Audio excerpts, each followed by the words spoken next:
In the spring of 1943, in the occupied outskirts of Lyon, the streets still breathed routine.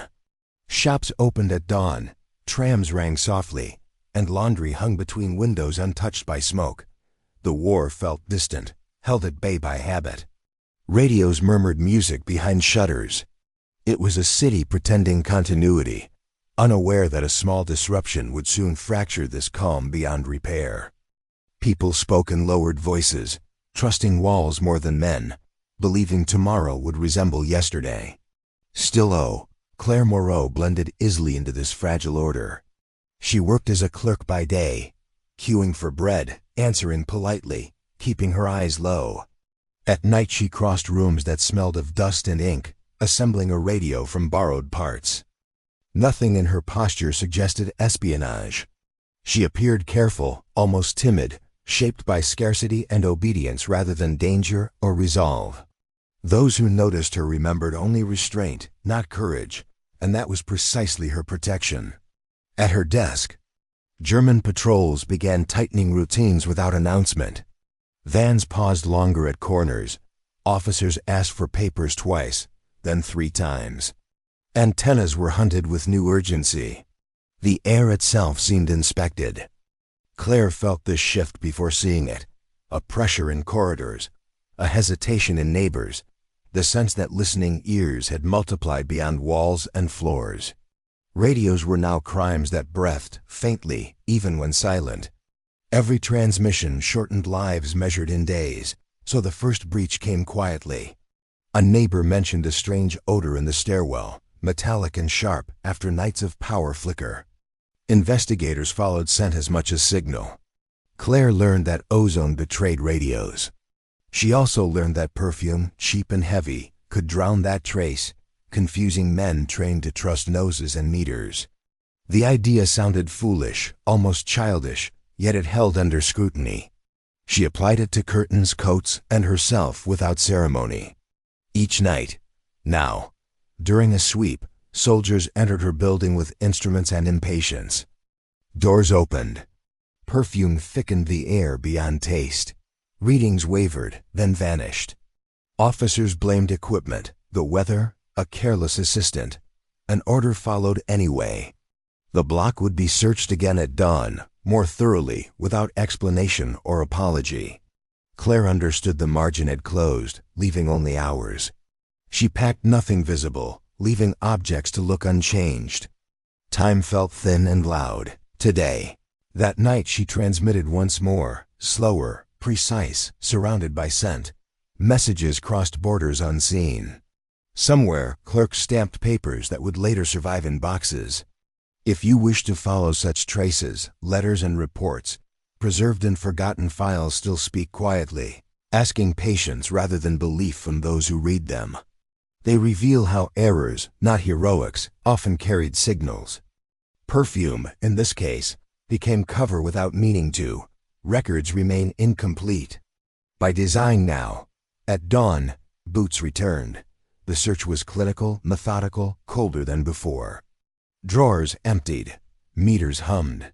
Scent lingered. Stubborn, misdirecting. A senior officer ended it abruptly. An evacuation order was posted for the floor, citing repairs.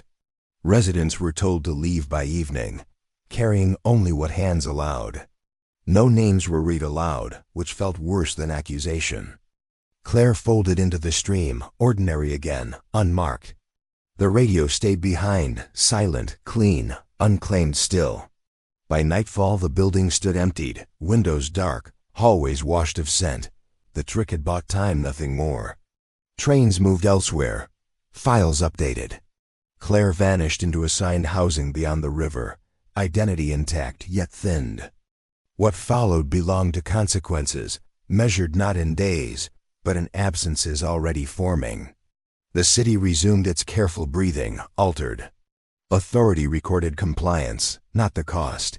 Memory began thinning here, quietly, before anyone noticed. At all relocation, scattered residents across depots and borrowed rooms. Claire was placed with strangers whose names she did not keep. Travel passes reduced movement to necessity. Trains ran at irregular hours, packed with silence and paper orders. The radio network adjusted without her voice, assuming loss without ceremony. She learned how quickly a person could be removed from a system without arrest, simply by being filed elsewhere. The trick with perfume was no longer useful. Survival now depended on stillness rather than ingenuity. She waited, listening to steps that never stopped. Weeks passed under supervision disguised as administration. Lines formed for food, then documents, then nothing at all. Claire noticed how officials spoke gently while recording distances, capacities, errors. Suffering appeared nowhere in ink. At night she replayed the decision to transmit once more, wondering who received it and whether it mattered. Letters arrived misaddressed, then ceased. She understood that success did not guarantee safety, only delay. In that space, people learned to disappear without resistance, following instructions that sounded temporary, but were not. A transport order came without destination. People boarded trucks under rain that blurred faces together. No guards explained. No one asked. Claire ate a small vial of the same perfume, now empty, kept from habit. During stops she watched soldiers smoke beside signs already outdated. Bureaucracy moved forward even as maps failed. She realized how easily control persisted through routine, not force. Resistance, when it appeared, was quiet. A shared glance, a whispered name corrected before it vanished from memory. Detention followed in a repurposed school. Chalkboards still held sums half erased. Women slept beneath them, counted daily.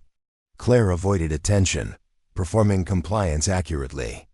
She noticed that interrogations focused on networks long collapsed. Her own act remained unrecorded. Dismissed earlier as interference, the trick survived only as a misfiled anomaly.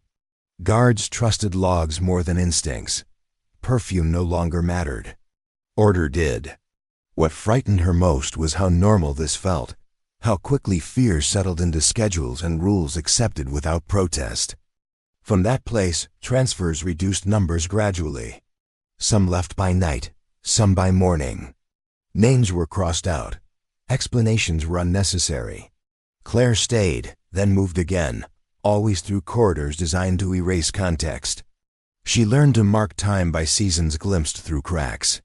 No heroism surfaced, only endurance shaped by anonymity.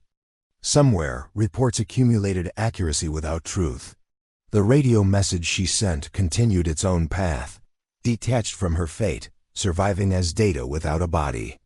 Years later, records would list her movements without motive or detail. No mention of scent, radios, or confusion.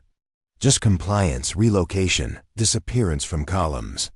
Memory relied on fragments preserved accidentally.